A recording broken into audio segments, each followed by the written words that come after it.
Welcome to The Explainer.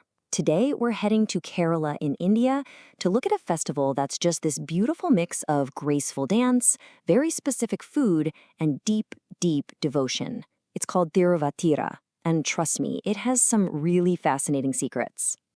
All right, to really get to the heart of what Thiruvathira is all about, let's kick things off with a little puzzle. Imagine this. You're in a place where rice is, well, it's everything. It's the staple food. So why would the main meal of this huge festival completely forbid it? No rice allowed. The answer, it turns out, is the key to understanding the whole thing.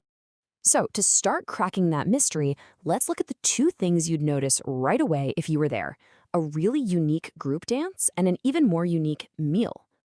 So on the one hand, you've got the sights, this beautiful dance called Thiruvathira, with women moving in a circle, clapping together.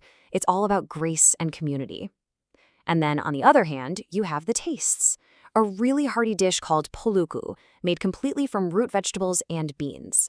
Now, they might seem worlds apart, right? A dance and a dish.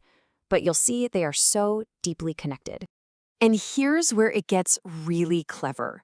This dish, Puzhukku, is basically perfectly engineered to be a full, satisfying meal without a single grain of rice.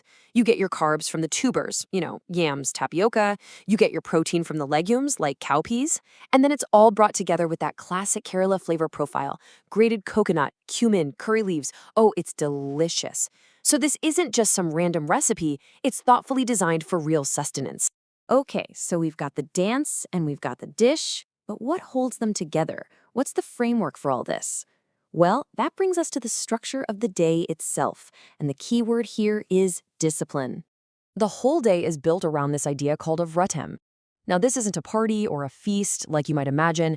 Think of it more like a vow, a day of focused, disciplined observance.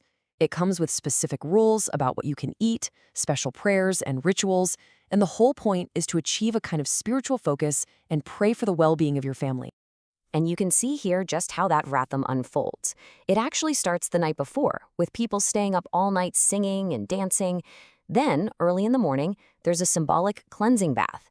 From there, the day is filled with prayers and the very careful preparation of these special foods. You see, everything is building up to that final, really important moment, the special no-rice meal. But why? Why go through all this trouble? What's the real meaning behind the vow, the dance, and especially the food? Well, to answer that, we have to look at the powerful stories from Hindu mythology that give this whole tradition its soul. Okay, so the most famous story is about the goddess Parvati.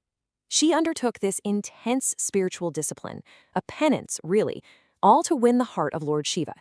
And Thiruvathira is celebrated as the day that her incredible devotion finally paid off, the day he accepted her.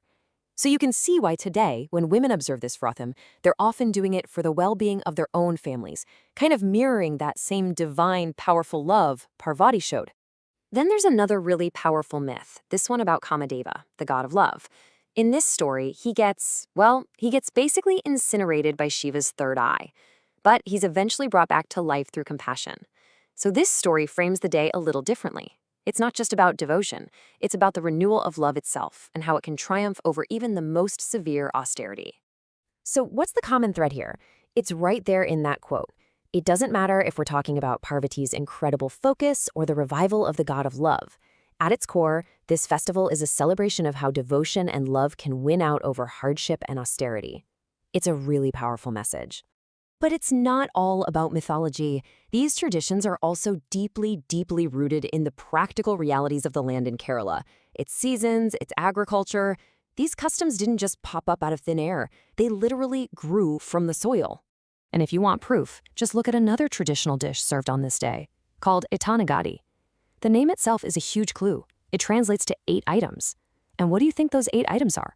Almost certainly, it's a reference to 8 different kinds of tubers that are harvested right at that time of year. It ties the food directly to what the land is providing. And that brings us full circle, right back to our original question: why no rice? Well, the answer is beautifully simple. Thiruvathira happens right smack in the middle of the peak harvest season for tubers. Yams, taro, all that stuff. The food rules aren't random. They perfectly match the agricultural calendar. But it's more than that. This festival also created this incredibly important socially approved space for women to get together, to lead, to sing, to dance, to build their community. Okay, so let's pull all of these threads together, shall we? We've got the food, the rituals, the incredible stories, the history. What does it all mean for the festival today? Here's the quick at-a-glance summary. So what is it? It's a devotional vow day, a Vratham, for Lord Shiva. Who does it? It's mainly observed by Hindu women in Kerala. When does it happen? Sometime between mid-December and mid-January. And the big question, why? Well, it's for the well-being of their families, for their own personal devotion, and simply to keep a really beautiful cultural tradition alive. And that really leaves us with something to think about, doesn't it? We've just explored a day that's all about simple, seasonal food, powerful stories of devotion, and these incredibly strong community bonds. In our own crazy, fast-paced world, it really makes you stop and wonder, how can ancient traditions like this, so rooted in the earth and in just being together, still nourish us today?